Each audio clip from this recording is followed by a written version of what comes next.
the first and the most important deserve your kindness are your parents.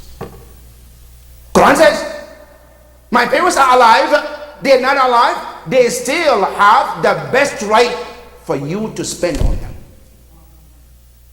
I have a father, I have a mother, right? They're still living. My wealth should be more geared towards them, especially if they need it. Now, if they're wealthy, it's even good to give them too. They're okay. I still encourage by Islam to give it to them. Now, why this is very important, brother? Because we live at a time our society is starting to neglect the parents.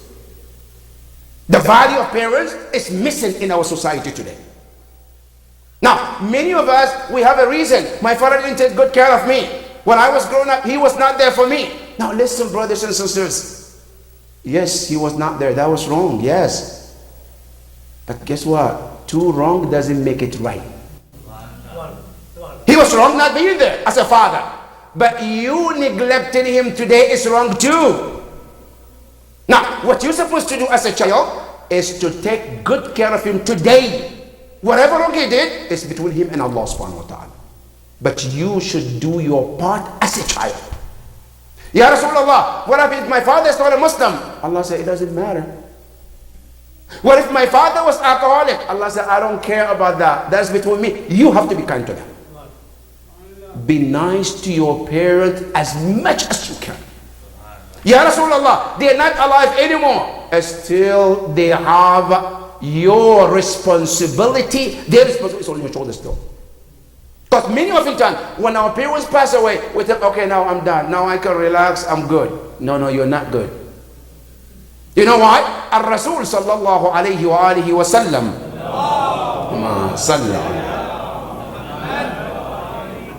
He said, a person can be a good child to his parent.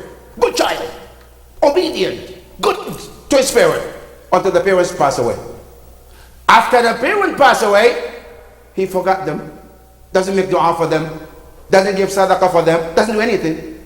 Then Allah tell the angel, change his name from obedient child to disobedient child. So they are not alive. He say, yes, they still have your responsibility, their responsibilities on you. Now, what can I do for my parent? Number one, never forget them in your dua, which Quran said in Surah Al-Isra, it said, وَقُلْ رَبِّ ارْحَمْهُمَا كَمَا رَبَّيَانِي صَغِيرًا. Don't forget them. That's one of the kindness you can do to a parent. Your dua, make dua for them. Not only that, some days if they're not alive, salat hadiyya lil mayyit. If you can, on daily basis, 2 rakah doesn't hurt you. 2 rakah. Now, not only that, Surah Yasin on daily basis. For the ruh of my father, for the ruh of my mother. That is very important. Because they deserve any kindness that you can do to anyone. That is, Ar-Rasul tells you. Right? Now, Allah subhanahu wa ta'ala says, فَلِلْوَالِدَيْنِ. The most deserving people of your world are your parents. Now, I can buy them gifts. I can do things for them. Take them trip to Umrah, to ziyarah, do this for them. All of this is part of the kindness that you can do for them. That's what Quran says, فَلِلْوَالِدَيْنِ. The first deserving people of your kindness is not anybody else but your parents. Ar-Rasul sallallahu alayhi wa alihi wa sallam.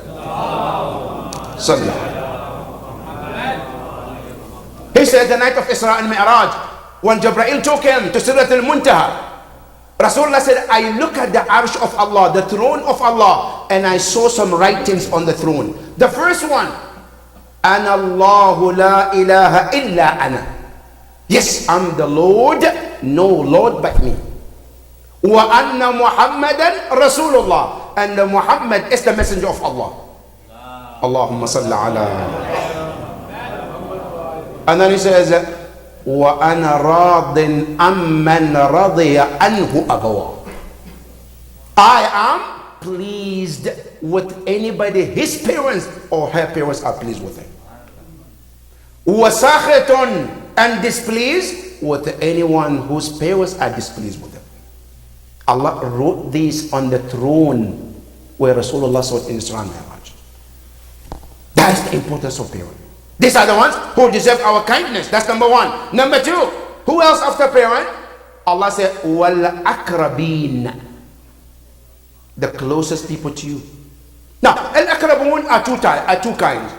There is akrabun who are known to be wajibin nafaqa. They are wajib to spend on them. As long as they are related to you, they are wajib to spend on them. There are other group, they are not wajibin nafaqa. The ones that are wajib, number one, are your children. They are akrabun. They are close to you. They are wajib to spend on them.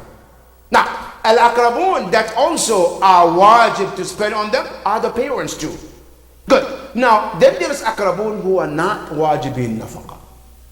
Those are like brothers, sisters, cousins, nephews, nieces. All of them, they are part of akrabun. They relate to you by blood. But they are not, it's not wajib to spend on them. But if by any chance you want to be kind, Islam says they deserve your kindness first. Now, how can I be kind to them? For example, I'm a Sayyid. I have some Sadat. Right? I want to give. Islam says, look at your poorest relative first and give them the Samu Sadat. Before you go outside, instead of looking at somebody strangers to give them so they can take hold of you, Islam says, look at akrabun. Those who relate to you, they deserve your kindness more than others. That's number two. Now, the kindness to your relatives, it doesn't stop on just homes. No, also anything, I want to give something. Look at your relatives who deserve it. Give it to them first. Quran says, these are the second group of people who deserve your kindness. Now, you see, Quran is so amazing. Now, first, he tells you how to stand your kindness, and he tells you people who relate to you, your parents, and the other people who might not be your parent. Good. Then the third one, they are the outsiders. They might not relate to you, but they also deserve your kindness. Who are they? Quran says, وَالْيَتَامَى, the orphans. If you happen to know an orphan, they also deserve kindness. Our Prophet Rasul sallallahu alayhi wa alihi wa sallam, he tells you about the orphans. It says, Ana wa kafilul yatim kahatayn fil jannah.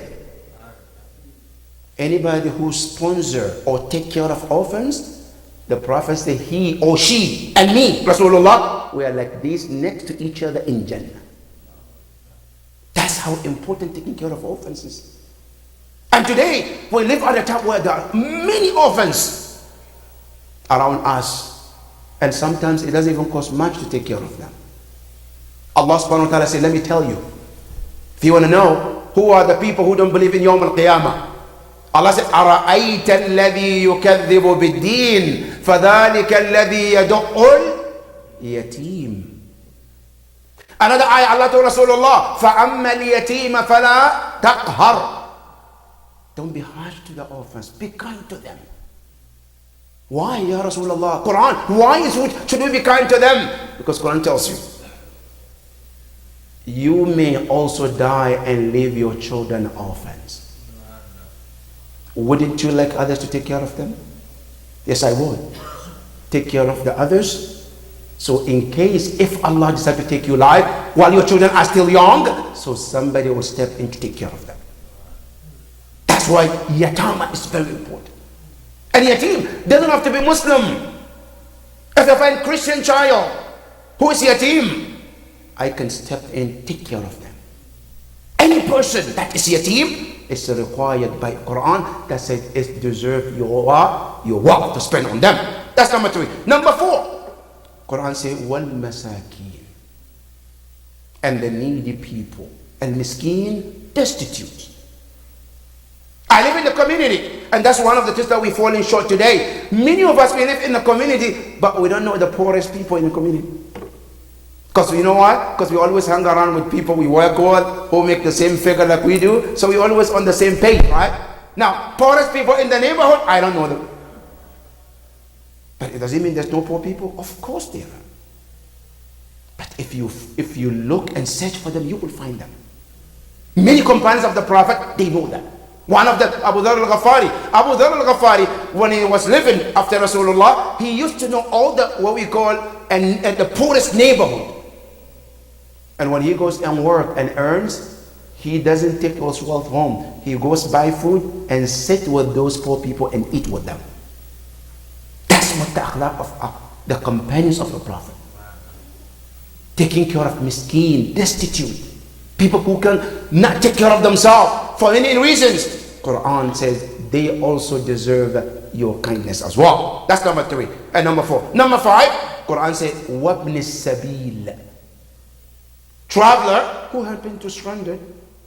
They're traveling from one city to another, and then their money just finished or they got stolen. And now they're stranded. They don't have the money to go back home, nor money to continue their journey.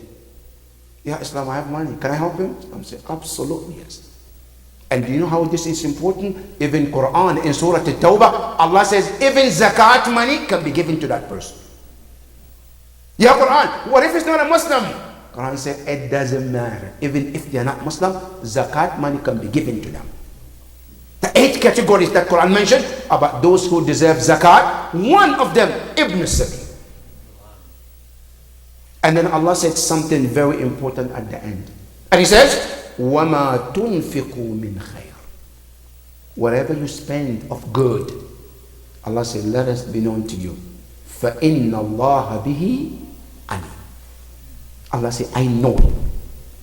Whatever you spend, right? Allah said, I know it. But what is it Allah is talking about here? Your niyyah for giving is what Allah is looking for. The niyyah is for the sake of Allah. Allah said, I know it. If the niyyah is for the sake of a dunya, Allah said, I know it too. But the most important, giving is good. All these 5 things is good. But one of the main important than all is to purify the niyyah to be only for the pleasure of Allah. That is the key of all of that. May Allah subhanahu wa ta'ala help us to do so, Ya Rabbal Alameen. Ya Allah, help us to spend all what we have or whatever you bless us in the course that pleases you, Ya Rabbal Alameen. بسم الله الرحمن الرحيم والعصر إن الإنسان لفي خسر إلا الذين آمنوا وعملوا الصالحات وتواصوا بالحق وتواصوا بالصبر. صلى الله عليه وسلم.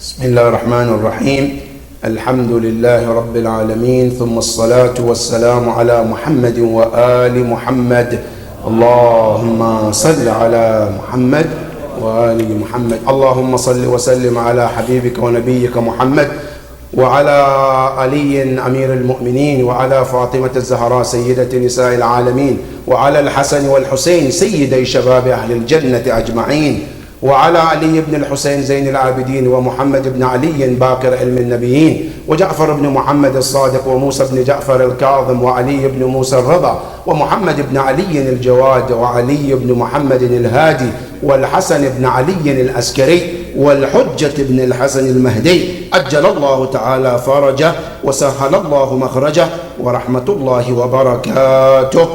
اللهم صل. My dear brothers and sisters, one of the events of this past week is the birth anniversary of the daughter of Imam Hussein alayhi salam. Allahumma salli ala. Who is known as Sakina bint al-Hussein alayhi salam. Allahumma salli ala. This Sakina alayhi salam was born on the 20th of Rajab in the year 47 after Imam Hussein alayhi salam made a dua. You know, Imam Hussein was blessed with the sons, and for some period of time he didn't have a girl. So Imam Hussein made a dua And he says, Allahumma rzuqni bintan. Ya Allah, bless me with a daughter. Now this is very important. Many times we don't understand the power and the blessing of having a daughter. Many of us, we think sons. Okay, it's good to have sons.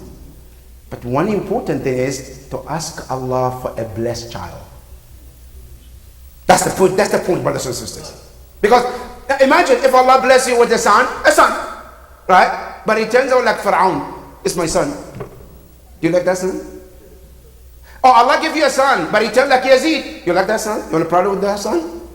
No, it's not about son or daughter. A blessed child. And Imam Hussein alayhi salam, after having so many sons, he asked Allah, Allahumma rzuqni bintan. Ya Allah, grant me with a daughter. And they didn't stop there. He said, Uhibbuha feek, where I will love her for your sake. Wa tuhibbuni feek, and she too loved me because of Allah. Allahu Akbar. Then Allah blessed him with a daughter. And Imam Hussein named her what? Sakina. Sakina, you know what it means? From the word sukunul kalb, the peace of heart. That when I look at her, I find comfort. When she is around me, I find peace. That is what this girl was for Imam Hussein alayhi salam. Sallallahu alayhi. And surely enough, she was Sakinatul Hussein. That every time she would not eat without Imam Hussein next to her. She would not even go to sleep without her father, Imam Hussein alayhi salam. And you know, she has been nothing but blessing for Imam Hussein alayhi salam. She has been the one, all the situations that Imam Hussein went through, from Medina to Karbala, all the hardship, she was making it easy for her father. That is the role of Sakina. Peace and blessing of Allah be upon her on the day she was born. And peace and blessing of Allah be upon her on the day she will be resurrected. And may Allah subhanahu wa ta'ala grant all of us the shafa of Sakina yawm al-qiyamah. The next thing is about Martin Luther King Day that was observed a few days ago. You know, this man, Martin Luther King Jr., he is one of the people deserve a day to mark what he stood for as a person. Now, let me say something, brothers and sisters. In Islam, or in the Quran generally, there are something Allah created in this world, and it's called cause and effect. In this world. And anybody who follows that cause and effect, he or she get the blessings of this world. One of them, if a person, doesn't matter, they're not Muslim, right? If they took upon themselves to do justice, Allah said, I'm always with them. I'm a Muslim, but I took upon myself to do injustice. Allah said, I'm not with you. I see practical example. At the time of Rasulullah sallallahu alayhi wa alihi wa sallam, when they were, Najashi was a Christian in Ethiopia, has nothing to do with Islam, but one thing about him was what? He was a just leader. When the Muslims were in Mecca, were going through so much, what did the Prophet say? He said, "Idhabu ila al-Habasha." Go to Habasha. Why? I said, "Inna biha malikun la yudlamu indahu ahad." There's a king there who would not allow anybody to be treated unjustly. The Prophet is telling Muslims to go to what? To go to Ethiopia. Ya Rasulullah, why him? He said, because he's a just man. Yes, it's not a Muslim. So it doesn't matter as long as it's just. Not only that, there are people, we talked about it last night, about Hatem al-Ta'i, who was not even Muslim, but he was generous and kind. But the Prophet has a sympathy with him. One of them is Martin Luther King. who stood at a time where there was injustice happening. There were minority who have no voice. There was minority who are lacking justice in this country. And he stood to be the voice of those who have no voice. And to lead, to make sure that justice and equality prevail in this country. Such a man deserves us to honor him and respect him. We pray to Allah subhanahu wa ta'ala to help all of us to follow the steps of those who are doing the right thing, Ya Rabbal Alameen.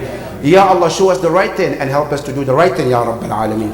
Ya Allah, show us the wrong way and help us to stay away from it, Ya Rabbal Alameen. Ya Allah, help us to be your true servant, Ya Rabbal Alameen. Ya Allah, we have sick brothers and sisters in our community. Ya Allah, give them the fastest recovery, Ya Rabbal Alameen. Our marhumin, Ya Allah, be pleased with all of them, Ya Rabbal Alameen. Bismillah ar-Rahman ar-Rahim. Inna a'tainaka al-kawthar. فصل لربك وانحر إن شانئك هو الأبتر. صلوا على محمد وآل محمد.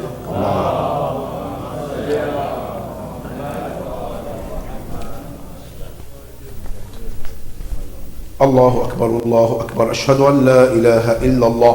أشهد أن لا إله